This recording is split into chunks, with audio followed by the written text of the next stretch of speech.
Hi, I'm Laura. I'm a go-to-market coordinator here at Missouri Star, which means I help bring all of our great products to you.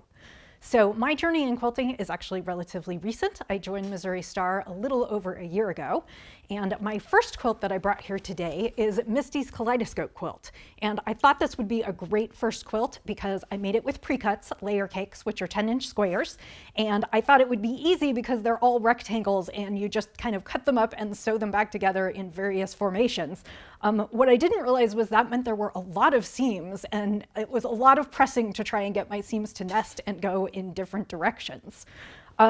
There aren't that many places that the seams join except at the corners of the block, and I will say for my first try, I'm really pleased with it. It did come out a little bit smaller than I intended because I had a little trouble with my straight seams and my 1/4-inch seams, but it's kind of a lap throw size, so I'm not too fussed about the fact that it's not quite perfect. So I have been a crafter for a really long time, and I kind of don't know when not to jump into something new. So for my second project, I decided to try a jelly roll rug.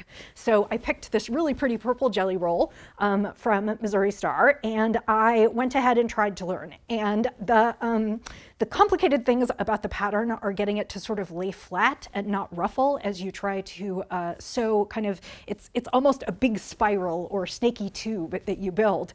And I did pretty well. I had some spots where I missed stitching both sides of the tube and had to go back and edit that a little bit. But otherwise, it's not bad for a second try, and it lays mostly flat. I did this actually in the colors of our master bedroom and bathroom, so it sits in there like right in front of our sinks. So since our feet are going on it, it's kind of okay. It's not 100% perfect. So for my third quilt, I decided I wanted to do something with all of our great Halloween fabric. And I actually mashed up two patterns. I mashed up the Cheerio pattern that we have here at Missouri Star and Natalie's most recent Drifting Dresdens. And I had a fat quarter bundle, and I envisioned that I wanted kind of a small wall quilt to go on the wall in my crafting studio and workspace.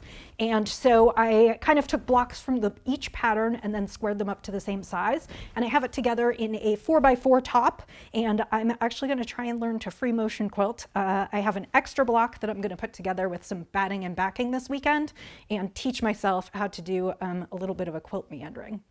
So part of the reason that I said I've been a crafter for a while and I don't know exactly when not to tackle something is because I've been a knitter since I was a kid.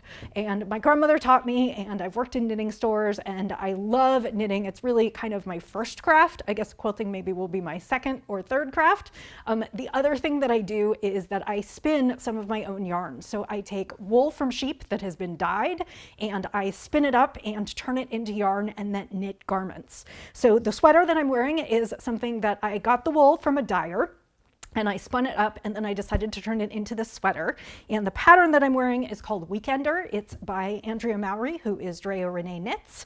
And it's kind of just an easy boyfriend sweater, kind of pullover. One of the things that I liked about it for using my hand spun is while commercial yarn has kind of a gauge when knit on a certain size needle, so it has a certain number of stitches and rows per inch. Handspun can be a little less standardized. It can be a little thick in spots and a little thin in spots, and so what I wanted was a sweater that had some kind of natural ease in it so that I could use my fabric to the best of my ability. So that's what I'm making, that's what I'm wearing. I would love to see what you're working on, and please go ahead and show us.